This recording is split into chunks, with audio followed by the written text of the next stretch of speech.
Good evening, everybody, and welcome to Nightmares Nightly.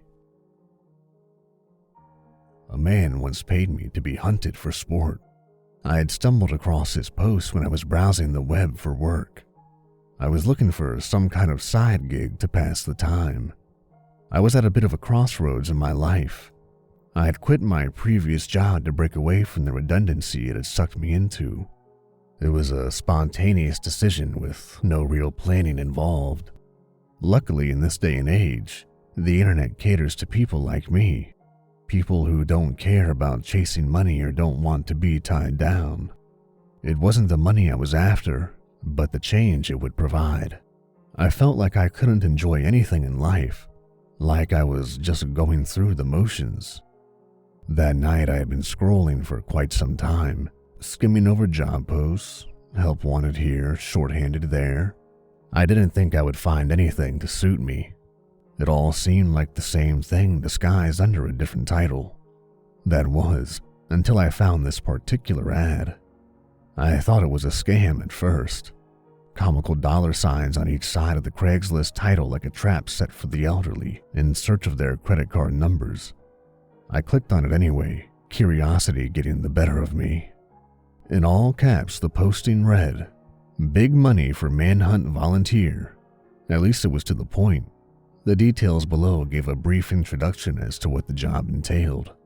I skimmed over them with amusement, half of me doubting it was true, the other half hoping it was. As ridiculous as the prospect was, I had to admit it was exciting. There were some requirements for the job, however, and I was surprised to find that I fit the bill. Must be male, must be young, and fit if possible. Must not be afraid of the dark. Must come alone, with no cell phones, no firearms, and no police.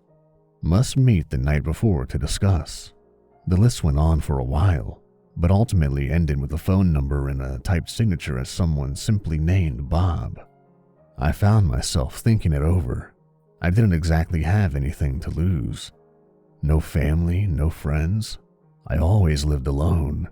The idea of wanting to pack up at a moment's notice never seemed to sit well with any of the significant others I had in the past. I don't know if it was stupidity or the need for adventure, but in the end I found myself grabbing my phone. I mean, come on. How often do people get to say they were hunted for sport? The money wouldn't hurt either, so I gave him a ring. The man who answered the call was tipsy but eager, and when I mentioned my interest in his post, he seemed to be ecstatic, like I was calling to give him the lead role in a movie. The conversation was a little awkward, considering the reasoning behind the call itself, but after a few minutes of cryptic back and forth, we agreed on a meeting place. I was a few towns away, but he insisted that I meet him closer to his side of the woods. The hunt would be at his estate, and I should stay in town so I was well rested for the event. We would meet at a local bar called the Sixth Shot to discuss terms and conditions. He seemed determined, like he had been waiting for someone for a while. He said he would understand if I was in no hurry, but with my current status of unemployment and lack of overall plans, I found myself matching his energy. I had to admit, the concept was a little exciting, if it was real at all. We decided to meet the next day. The Sixth Shot was a bustling little place. A neon sign with a smoking gun made it easy to find. When I arrived, I found the guy immediately. He looked about how you'd expect a manhunter to look like. He pulled it off well. A black polo and tan cargos, a shiny shaved head with a thick curled mustache, all worn on a very tan and muscular body. He was sitting at the bar alone, and he lit up like a Christmas tree when he saw me. Like he knew. He patted the stool next to him, like he was welcoming a long-lost friend. When I crossed the bar, I was met with a firm handshake and a pat on the shoulder. He told me he was delighted to meet me, and drinks were on him. After a brief introduction, he got a glass of top-shelf bourbon for himself, while I sipped on an Irish red ale. I had recently acquired a taste for it. Considering he was trying to hire me with the intent to murder me, he seemed like a pretty cool guy. We got to know each other a little bit before getting to this serious stuff, the people around enjoying their drinks none the wiser. The man known as Bob was actually Robert Callahan, a man born into a world of wealth and, as it seemed, perpetual boredom. His father ran a very successful chain of automotive stamping companies that he inherited from his grandfather. By the time his father passed, there were so many buildings and people assigned to making the gears turn efficiently across the globe without his input that he was able to live a life of leisure on a 7-figure income without so much as lifting a finger. The companies ran themselves as he grew older, and he filled his young adult years with seeking thrills across the globe. He tried anything that got his adrenaline pumping, from skydiving to whitewater rafting. He took a liking to hunting, which he said had started an escapade of finding the world's most dangerous predators and killing them, no matter the cost. He said he had seen it all, but in all his years there was one thing he hadn't bagged: a human. I laughed at his extraordinary lifestyle, feeling a bit mundane when it was my turn to share stories. Mine was far from exciting. I left the more boring bits out, but I told him I spent most of my 20s as a park ranger. It kept me close to nature and outdoors, but when it's all you look at, it tends to lose its luster. I left that to be a cab driver in the big city, something that kept me in transit and entertained for a while. Always moving, with so many people to observe in the busy city life, but in time I found myself too contained to the city itself, which is why I recently quit, which brings me about to where I was now, discussing being hunted by another man. He was fascinated, jotting down notes in a little pocket book while he sipped his bourbon. We conversed for a time. I finished a couple of beers and he ordered another pour of bourbon. The conversation was nice. It had been a while since the last time I went out with friends. Despite the fun I was having, we couldn't beat around the bush forever. When it came time to discuss the actual terms of our agreement, his face turned serious. I would be paid $5,000 tonight. Granted, I still wanted to go through with it. He said this would help me settle accounts before the event. He said he owned a mansion outside of town with over 30 acres of forest land. He was outside city limits, and his nearest neighbor was 6 miles away. No one would hear screams or gunshots. We would start tomorrow night, and I was supposed to get to his estate at 10 p.m. After my arrival, I would get 15 minutes to head out into the forest as a head start. He explained when the 15 minutes were up, he would promptly signal with a flare. If I had any second thoughts, I needed to address them and withdraw from the woods before the signal. If I was still in the woods when the flare went off, I would be shot on sight. He said I would be paid $10,000 an hour as I survived. The hunt would go on until dawn, and if I was still alive come daybreak, I would be free. He would be armed with a hunting rifle and a combat knife, and I would be armed with my wits. It was evident it wasn't in his plans for me to survive, but that was something I had already come to terms with. He studied my face when he said these things, perhaps trying to gauge my reaction. I tried my best to play it cool, despite being a little nervous.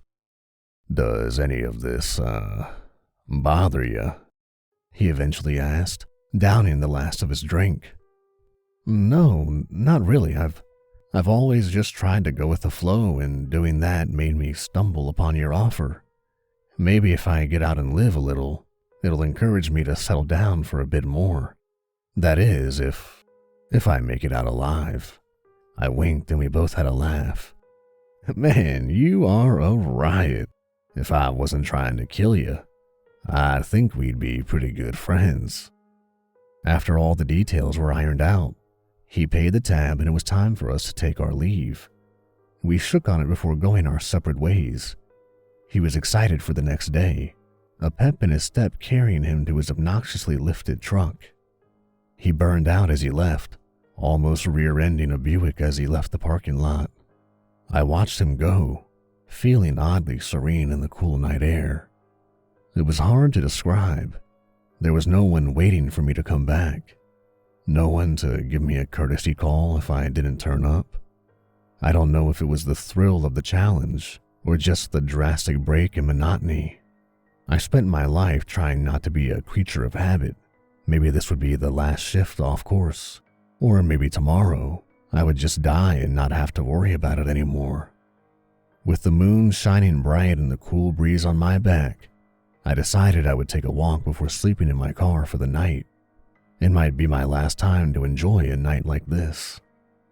I woke the next day in the backseat of my car, feeling oddly rejuvenated despite my choice of bed for the night. Through the blinding afternoon rays, I found my phone and checked my bank account. He was a man of his word. The $5,000 had been wired as promised.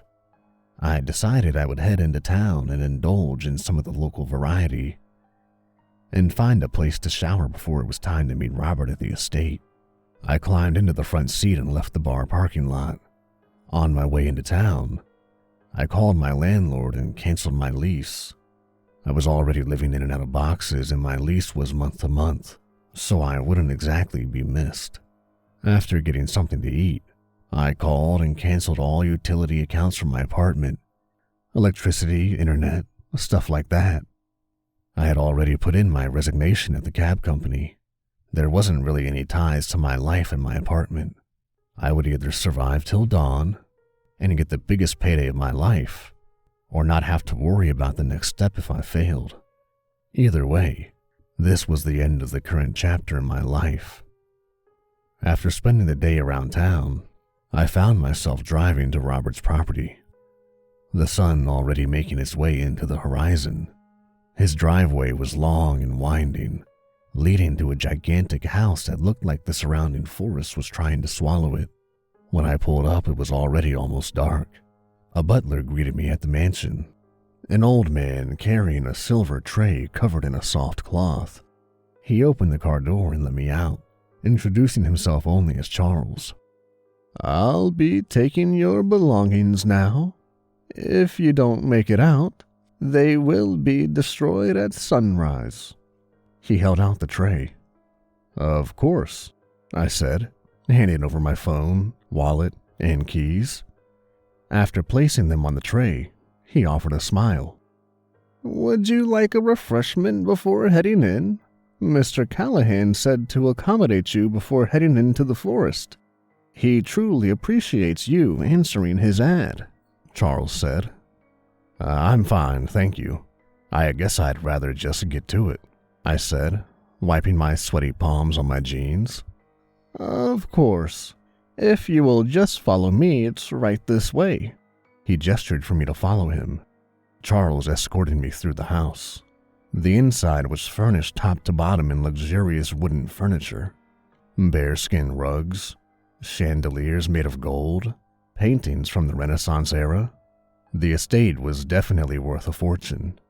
We passed by a trophy room, filled wall to wall with mounts of animals from across the globe. They seemed to stare with their glass eyes, following us as we made our way through. Charles made no effort to engage in conversation, and neither did I. The other end of the mansion consisted of a large patio. Waiting for us there was Robert, who seemed to be preparing for our little hunt. He was running a large combat knife over a whetstone, slowly and methodically as we approached. Propped up next to him was his rifle. The bolt was pulled back, several cartridges laid out on a glass table. Next to it was the flare gun. "The time is approaching," said Charles, and Robert nodded. He wiped the blade off and sheathed it on his belt. I looked at his loadout on the table, starting to feel sick to my stomach. This was seriously happening. Now that I was here and seeing him fully prepared, I couldn't help but feel like I was in over my head. Robert stood and grabbed his rifle. He picked up each .308 cartridge and loaded them slowly, one at a time until it was full. He racked the bolt forward and slung the rifle on his shoulder and grabbed the flare gun. 15 minutes. Then the flare. "Having second thoughts?" he said, twirling the flare gun on his finger. "No, not really," I said, making my way off the patio. I wasn't exactly sure what to say in a situation such as this, so I figured it was best to just get it going. Excellent. I'll see you on the other side. He saluted me, and Charles gave me a nod. I turned and left the patio, making my way to the woods. Each step got heavier as I approached the trees, the darkness behind them getting eerier the closer I got. When I got to the tree line, I looked back at the mansion. Robert and Charles just watched expectantly. I swallowed and ducked in, feeling the full weight of my decision perhaps a little too late. Once the mansion was no longer visible, I started jogging. I was mindful of my footsteps. A stray log or vine could trip me up. During my time as a park ranger, I spent dozens of hours hiking trails. I would survey the land weekly, picking up discarded things like trash and lost clothing. This landscape was much different, however. The ground was uneven, years of collected leaves burying fallen limbs and jutting rocks.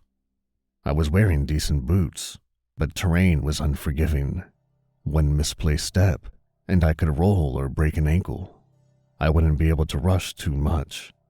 If I could just maintain a steady pace, I would be able to put enough distance between us and maybe find a decent place to hide. With the sun set and no light source, I couldn't see very far in front of me. I tried not to think about how much time had passed. I just focused on pushing forward.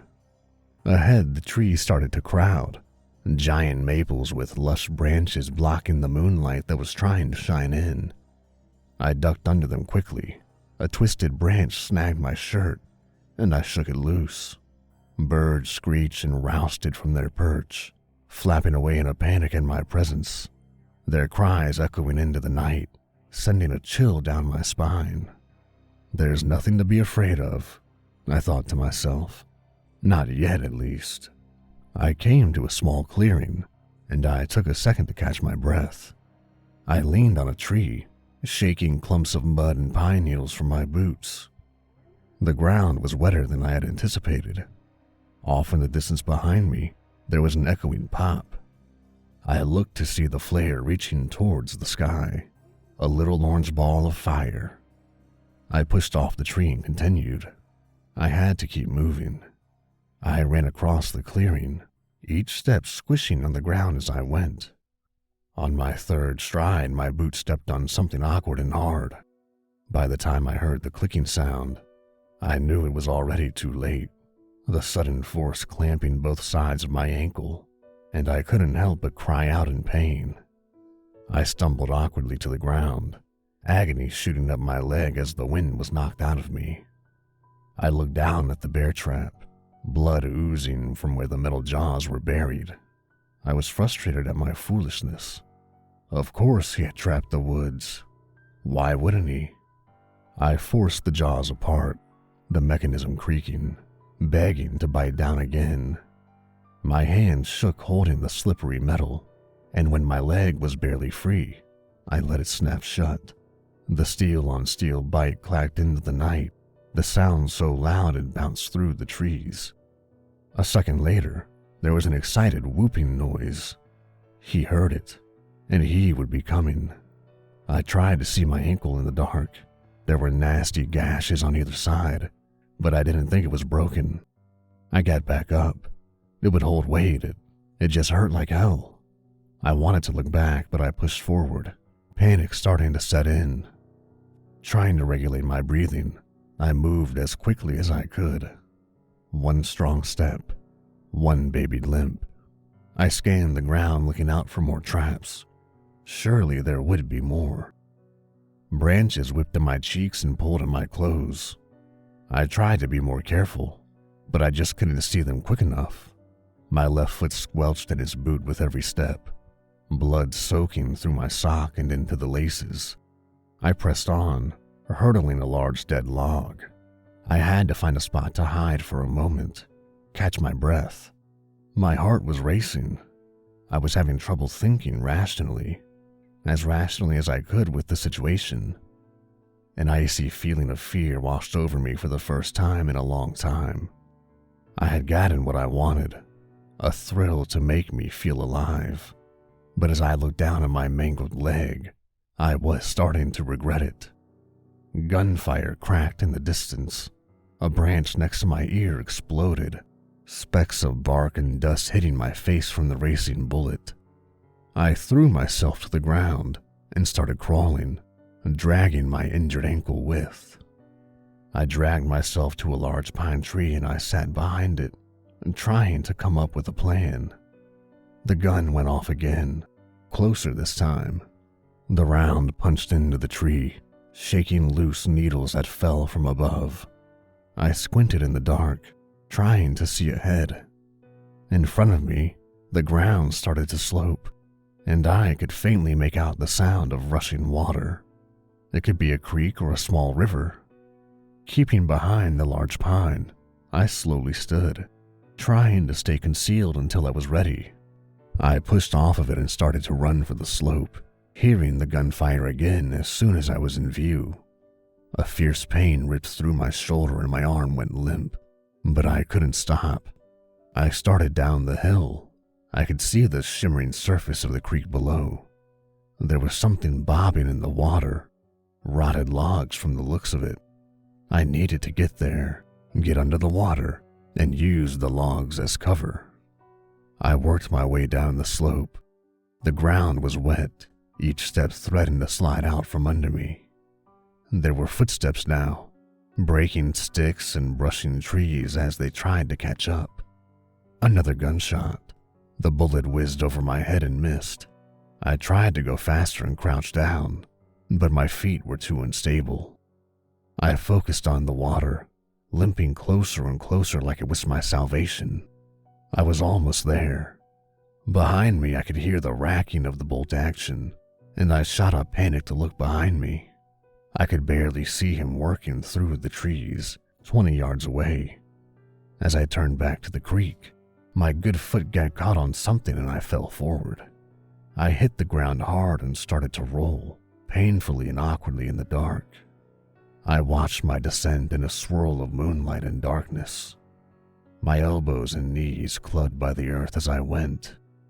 I came to a large stop at the edge of the water, lying on my back, gasping for air. I could hardly move, my vision spinning as I looked at the sky. I could hear him coming down the hill slowly and carefully. He knew he had won, and he was taking his time. Exhausted and defeated, I looked at the creek. It wasn't logs I had seen floating, but bodies, several of them, bloated and rotting in the clear glow of the moon. The more I looked around, the more I saw. Men, women, children. I'm not sure what I expected. Robert was there now, boots squishing as he looked down at me. A pair of black goggles were over his eyes, a wicked grin on his face. He unslung his rifle and let it fall to the ground, then pulled the goggles off his face. He cast them aside like toys. Disappointing. Very disappointing. I thought with you being a park ranger and all, you'd make it further. But here we are, at the creek. They never make it past the creek. Robert cracked his knuckles and pulled the knife from his belt. He held the knife in both hands and brought it down, aiming for my heart. I put up my hands to fight him, but it only delayed the inevitable. He worked free from my grasp and elbowed me in the head, a blow that sent my vision blurring once more. My arms went slack, and he buried the knife in my chest, my lung collapsing as the blade went in. With a grunt, he pulled the blade down, separating my torso down the middle in a nasty, gushing mess. Satisfied, he got up and left me there to die. I tried to talk, but it all came out as gurgled whispers. What? What was that? He mocked, and he knelt down to hear me. With the last of my breath, I spoke my last two words, just loud enough for him to hear. Thank you. The involuntary screams came next. They were loud and shrill, broken vocal cords shouting in a mixture of barking and screeching. With both hands, I pulled at the large incision, yanking the flesh apart in a spray of blood and disintegrating organs. His reaction was the same as all others before him, a look of pure, irrational fear. My thin, inky black limbs burst from the gaping wound in my torso. I was on him in an instant, slashing the knife away and digging my nails into his flesh. I ripped his shirt like paper and separated his chest just like he did to me, my piercing screeches ringing into the night until I burrowed so deep they could no longer be heard. He thrashed and oozed from every orifice as he made room for me, just as the cab driver did and the park ranger before him. I ate and wriggled as he expired, worming and digging my tiny frame into each limb like a suit. When the fit was just right, I stood up and cracked my knuckles. I looked at my reflection in the water, running a hand over my face to feel the new fit. Better than the last one, that's for sure. I took my time going back to the estate, making sure my walk was just right and everything was in place. The hours passed as I settled in, feeling more and more at home as I worked the joints and muscles. At daybreak, I emerged from the tree line to find Charles on the patio waiting. He came to greet me immediately. "Sir, this one had you out all night. Was this one better than the others? Can I get you something to drink?" he said. "Much better than the last. And bourbon, if you will." Thanks for listening, everybody. And if you like what I'm doing, leave a like and a comment down below and hit that subscribe button for more Nightmares Nightly.